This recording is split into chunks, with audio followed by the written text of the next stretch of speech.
Hola, ¿cómo están todos? De nuevo aquí saludándolos. Gracias por seguir con nosotros. Bueno, yo sé que tienen que seguir con nosotros porque estamos cubriendo todo esto que no estamos viendo presencialmente.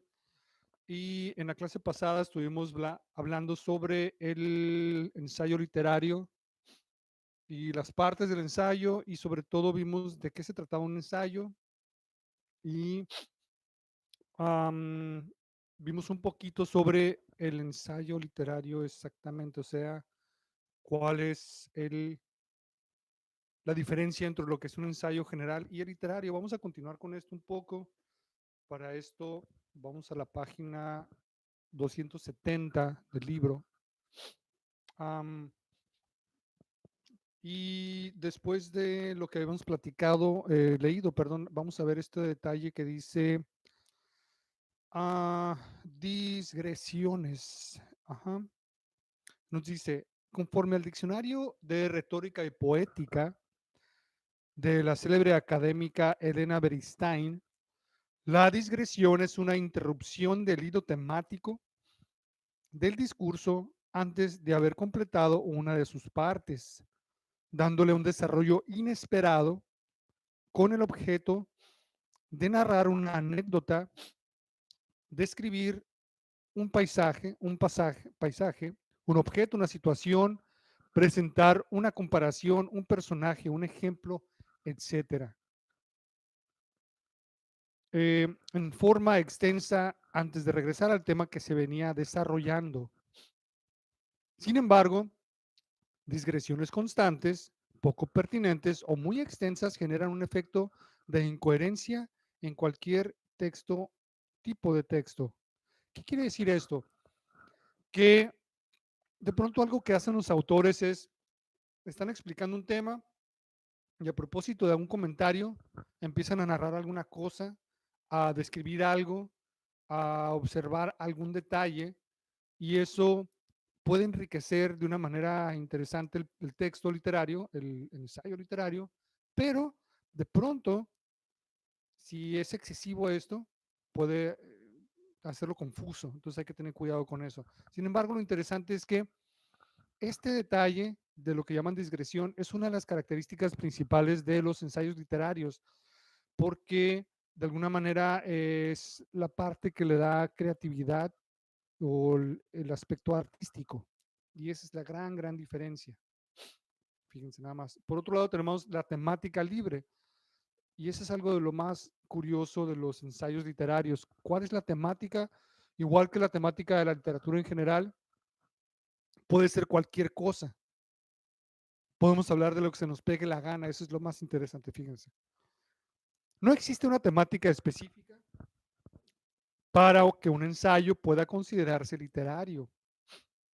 Los grandes exponentes de este género han dedicado por igual páginas y temas banales de nuestra vida cotidiana como al estudio de obras literarias y autores que les precedieron o fenómenos sociales o históricos trascendentales.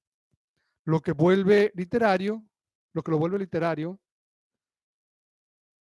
lo que vuelve literario un ensayo es la manera en que se aborda el tema. O sea, no es el qué, sino el cómo, como hemos visto también en el caso de la poesía, recuerden. Con frecuencia se busca un punto de vista original, creativo o inesperado, o un tratamiento del idioma en el que predomina la función poética del lenguaje por encima de solo el acto comunicativo. Entonces, esto nos lleva también al tema de las digresiones que estábamos comentando. Eh, en todo caso, tenemos que considerar que, por un lado, podemos hablar de lo que se nos pega la gana, y por otro lado, podemos ponernos creativos para salirnos, como dicen por ahí, irnos por las ramas. Así dicen también, es una expresión bastante cotidiana. Y en ese sentido, también entender que el texto, el ensayo literario no lleva una estructura rígida, a pesar de esto que les estoy mostrando acá de los pasos, de las partes. Fíjense. A diferencia del ensayo académico en el que existe una metodología o una estructura clara y definida, el ensayo literario se caracteriza por la libertad que brinda al autor para desarrollar el tema que se haya propuesto. Con frecuencia podemos observar una acumulación de ejemplos que nos llevan a un tema general del cual el autor expone su reflexión o punto de vista. También es frecuente el uso de anécdotas para concluir en una proposición. Otro recurso es utilizar el pensamiento deductivo o inductivo, es decir, abordar una generalidad e ir delimitando el tema hasta llegar a un punto en concreto, o a la inversa, mencionar una pequeña generalidad a partir de la cual iniciar una reflexión que alcance el orden general de las cosas. Al igual que la temática, la estructura o forma de un ensayo literario permite bastantes libertades. No obstante, es importante no perder de vista la proposición que se pretende presentar al lector. De otra manera, se corre el riesgo de caer en un desvarío sin propósito. Entonces, la cuestión es esta. Primero que nada, en cuanto a temas se refiere, yo puedo hablar de lo que se me pega la gana. Puedo hablar, por ejemplo, de lo que comí el día de hoy. Y a partir de ello, fíjense, esto es lo que nos proponen aquí. Eh, Estamos hablando de algo concreto, pero podemos hablar de algo más universal, tal vez. Si yo estoy comiendo unos frijolitos, por ejemplo, puedo empezar a hablar a partir de ello de la cosecha en el campo, y a partir de ello puedo hablar de agronomía, y a partir de ello puedo hablar de la historia de la agronomía, etcétera, etcétera, ¿sí? O al revés, si yo estoy hablando de la historia de la agricultura, de pronto puedo hablar de la cosecha específica de los frijoles, y luego, a partir de ello, a propósito de ello, puedo irme a hablar de el plato de frijoles que me estoy comiendo mientras veo esta clase, y así sucesivamente. Bueno, por otro lado tenemos, vamos a ver un poco acerca de, ahora sí, ejemplos. Yo les pedí una vez pasada que leyeran algo, em, que son los orígenes del ensayo, y vemos que el origen del ensayo se da en dos lugares, principalmente en Europa y en Japón. Fíjense nada más, sucede que en Europa, vamos a leer esta parte de la 271, origen del ensayo literario Europa. El ensayo como género literario tiene un origen muy preciso dentro de la literatura en Occidente y se remonta a la publicación de la primera edición de los ensayos de Michel Montaigne en 1580, divididos en dos tomos. En ensayos, así se llama el libro, ensayos, se exploran temas muy diversos en los cuales el autor expresa su opinión con prosa clara y frecuentemente sencilla, aunque haciendo uso de constantes referencias históricas y literarias que reflejan su vasta cultura. En 1585 y 1588, Montaigne continúa trabajando en esta obra, agregando ensayos a los tomos ya existentes, citas en latín y la escritura completa de un tercer libro para esta colección. Su trabajo estaba terminado. La segunda edición de ensayos fue publicada en 1588, dividida en tres tomos definitivos para la posteridad, tan solo 4 años antes de su muerte, visto en perspectiva. Ensayos es el resultado de casi una década de trabajo de un autor que logró inaugurar un género para la tradición literaria occidental. Entonces, ahí lo tienen. Él es el que inaugura este género, es, digamos, el primero.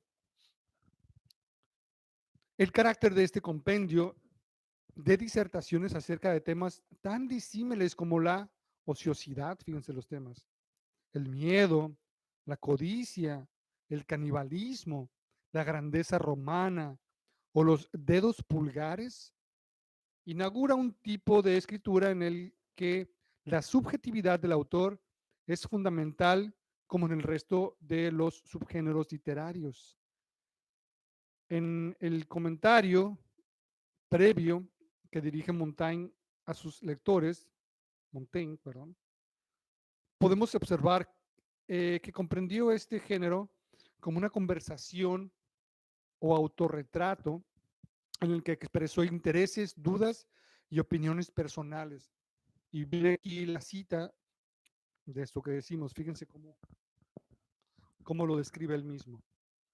Este libro lo consagro a la comodidad particular de mis parientes y amigos para que, cuando yo muera, lo que acontecerá pronto, puedan encontrar en él algunos rasgos de mi condición y humor, y por este medio conserven más completo y más vivo el conocimiento de mí que de mí tuvieron.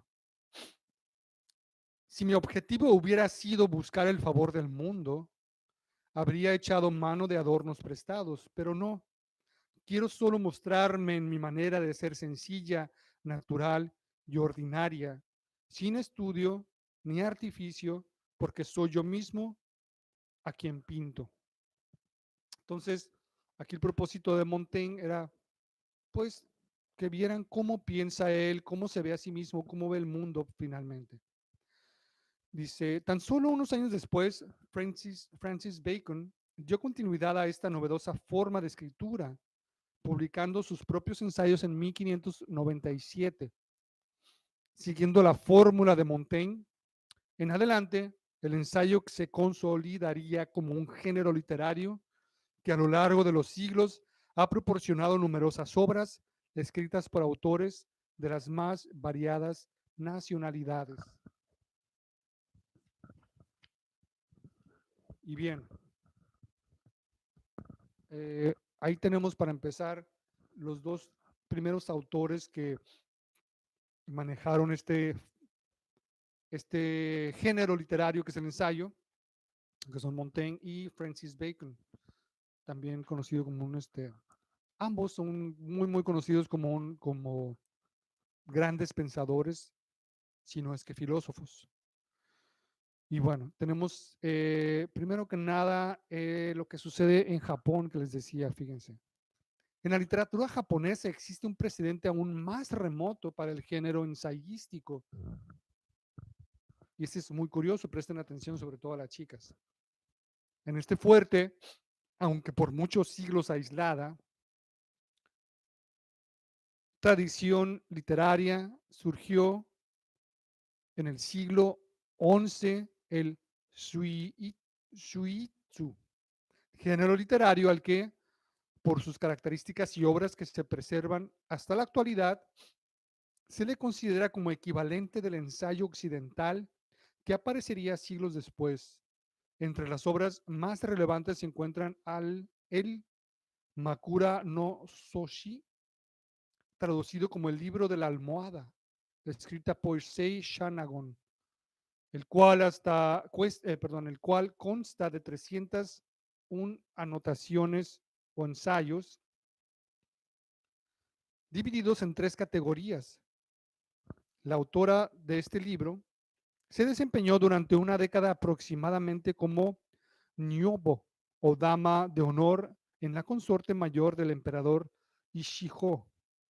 Su trabajo, nada más para que esté claro, se trataba de una mujer que trabajaba o era parte de la corte del emperador. Entonces, pues se trataba de una mujer intelectual, por así decirlo, entre otras cosas, de tal forma que esa escritura. Su trabajo en la corte imperial de Japón exigía una amplitud de conocimientos y habilidades debido a que sobre ella recaía la instrucción y formación de la consorte del emperador. O sea, ella se encargaba de educar a esta persona. El mundo que se refleja en su obra es la nobleza y el de los sentimientos elevados, la elegancia y el refinamiento espiritual de la aristocracia del Japón medieval. Entre las traducciones que se han realizado de esta obra al español sobresale la del autor argentino Jorge Luis Borges y María Kodama. ¿Recuerdan a Jorge Luis Borges? Bueno, él hizo algunas traducciones junto a su mujer María Kodama, que era japonesa, de origen japonés. Dice, también sobresale el Tsuregusa, ensayos de ociosidad, escrito en el siglo XIV por Yoshida Kenko.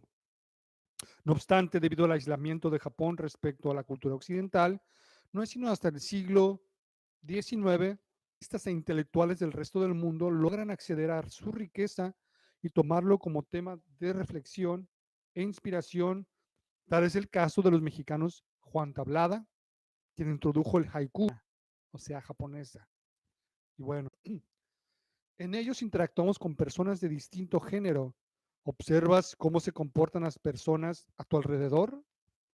Utilizando la frase los hombres solamente o las mujeres solamente, redacta un breve ensayo en el que, al igual que Sei Shanagon en la corte del emperador, tú describas la interacción privada, fraccionamiento o colonia. Por cierto, de manera cotidiana, común, no necesariamente como lo estamos pasando ahorita en esta cuarentena, ¿sale? Pide a tu profesor que te especifique la extensión. Yo creo que puede ser la misma extensión que nos puede dar aquí esta autora. Vamos a ver ahorita con calma. Después de escribir, compartan en voz alta algunos ejemplos y comenten si cumplen con las características del género. Ok, vamos a ir entonces a revisar.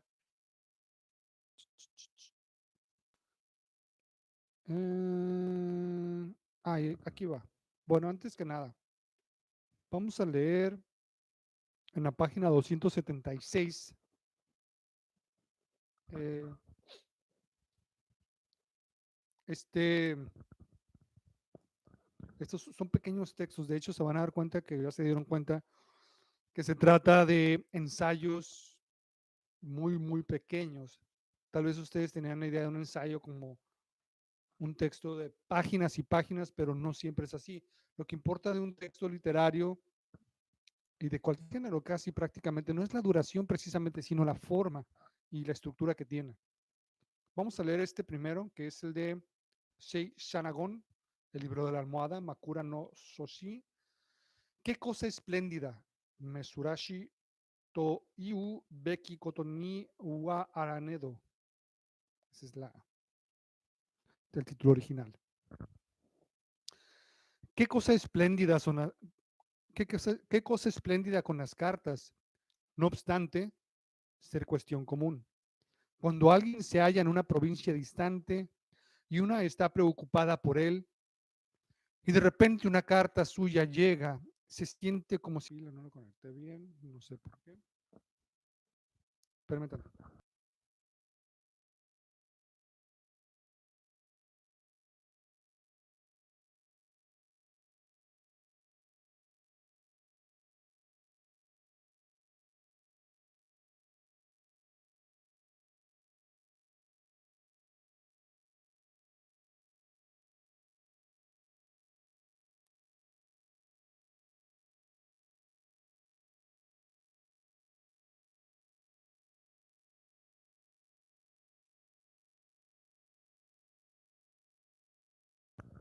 Ok, creo que ahí estamos, si no me equivoco. Sí, todo bien. Bien. ¿En qué estábamos? Dice, va de nuevo. ¿Qué cosa espléndida con las cartas, no obstante ser cuestión común? Cuando alguien se halla en una provincia distante y uno está preocupada por él, y de repente una carta suya llega, se siente como que fuera a verlo cara a cara. A la vez, es un gran alivio haber podido expresar los propios sentimientos en una carta, aunque se sepa que no ha llegado todavía a su destino. Si las cartas no existieran, cuán oscuras depresiones abatirían a una. Cuando una se ha inquietado por algo y desea comunicarlo a cierta persona, qué desahogo es ponerlo todo por escrito en una carta. Mucho mayor es el gozo que una experiencia cuando una respuesta llega. En aquel momento, la carta realmente parece el elixir de la vida. Y hay algo muy importante que tenemos que notar aquí. Ustedes dirán, esto es nada más un párrafo, ¿qué onda con esto? ¿Dónde están las partes que decíamos de la introducción, desarrollo y la conclusión? Bueno, eso es algo que tenemos que también definir.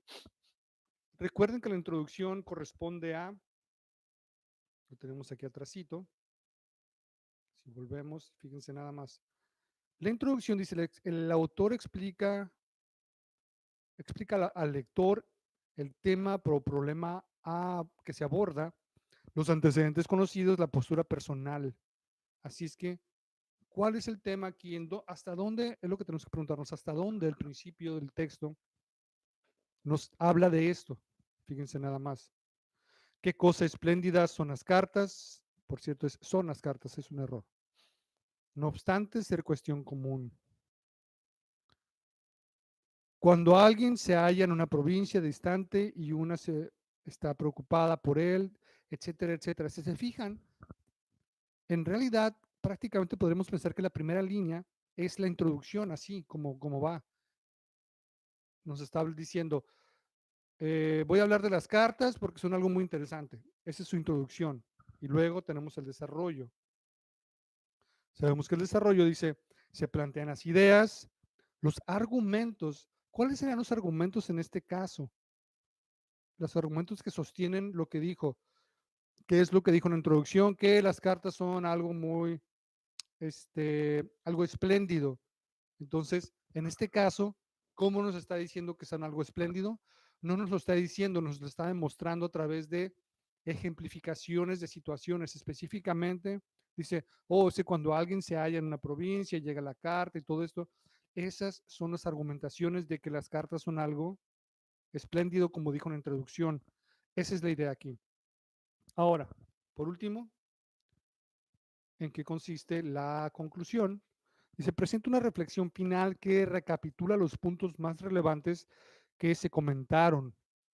En ocasiones propone una solución o plantea nuevas preguntas. Entonces, aquí lo que valdría hacer es identificar nada más hasta dónde, o perdón, a partir de dónde empieza la conclusión de este pequeñísimo ensayo. Vamos a ver, ¿qué les parece si, por ejemplo, dice, vamos a leerlo de nuevo. Desde el desarrollo.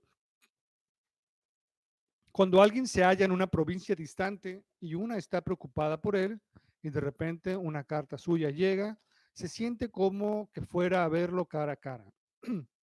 A la vez es un gran alivio haber podido expresar los los propios sentimientos de una carta, en una carta, aunque se sepa que no ha llegado todavía a su destino. Si las cartas no existieran, cuán oscuras depresiones abatirían a una. Cuando una se ha inquietado por algo y desea comunicarlo a cierta persona. Qué desahogo es ponerlo todo por escrito en una carta. Mucho mayor el gozo que una experimenta cuando una respuesta llega. En aquel momento la carta realmente parece el elixir de la vida. Ok, entonces, ¿cómo podríamos separar estas dos partes? Fíjense nada más. Aquí tenemos claramente dos secciones, dos momentos de esto que acabo de leer. Una es lo que sucede de manera más ejemplificada, como ejemplo, eh, de que cuando llega la carta o cuando uno escribe una carta y luego se fijan, hay una especie de comentario de, ya ven cómo la carta sí es esto y es aquello. ¿En dónde empieza esto? Fíjense nada más. Si las cartas no existieran, cuán oscuras depresiones abatirían a una. Ahí ya está haciendo un comentario acerca de lo que sucedió antes o de lo que describió antes. Tal vez por ahí podemos pensar que empieza la conclusión, o por lo menos en el comentario que sigue. Cuando una se ha inquietado por algo y desea comunicarlo a cierta persona. Bueno, hasta ahí. Y luego, ¿qué desahogo es ponerlo? No, prácticamente desde ahí. Mm, eh, sí, prácticamente podemos decir que en este caso la conclusión empieza desde si las cartas no existieran, etcétera, etcétera. ¿Se fijan? Es un comentario acerca de lo que ya se expuso anteriormente. Ahí podemos ver muy, muy claramente cómo se comporta y cómo se compone y se comporta también un ensayo. Bien, ahora, suponiendo que quedó más o menos claro esto con este pequeñísimo texto, vamos a ver ahora el ejercicio que se nos estaba pidiendo con el texto que se llama Los hombres solamente. Dice, los hombres solamente tienen emociones extrañas y se conducen del modo más extravagante. A veces un hombre abandona a una hermosa mujer para casarse con una fea. Ciertamente, un caballero que frecuenta el palacio debería elegir como amada a la más donosa joven de buena familia que él pudiese encontrar. Aun si ella fuera de tan alta alcurnia que él no pudiese esperar hacerla su esposa. Está impresionado por la doncella, languidecer por su amor hasta morir. A veces también un hombre se torna tan fascinado por una joven de la cual tan solo ha oído referencias favorables, que él hará todo lo que esté a su alcance para casarse con ella, a pesar de no haberla conocido siquiera. No comprendo cómo un hombre pueda posiblemente amar a una joven que otra gente, aún la de su sexo, en, aún la de su sexo encuentra fea. Recuerdo a cierta dama que era tanto atractiva como de buen carácter y que además tenía una excelente caligrafía. Por cierto, aquí un comentario mío es que ustedes sabrán que en Japón tradicionalmente la caligrafía era un arte exquisito. Por lo tanto, eh, una mujer que tuviera esa buena caligrafía para llevar a cabo esta escritura era muy, muy apreciada, digamos. ¿Ok? Retomo, dice. No obstante, cuando ella envió un poema bellamente escrito al hombre que había elegido, este replicó con unas an pretenciosas antigencias y no se molestó siquiera en avisarla. Ella lloró desconsolada, pero él permaneció indiferente y en cambio cortejó a otra mujer. Todo el mundo, incluso la gente que no estaba directamente involucrada, sentía indignación por tan insensible conducta y la familia de la dama se sintió muy agraviada. El hombre, empero, no mostró ni una pizca de compasión. Hasta ahí con el texto. Bueno, si se fijan, eh,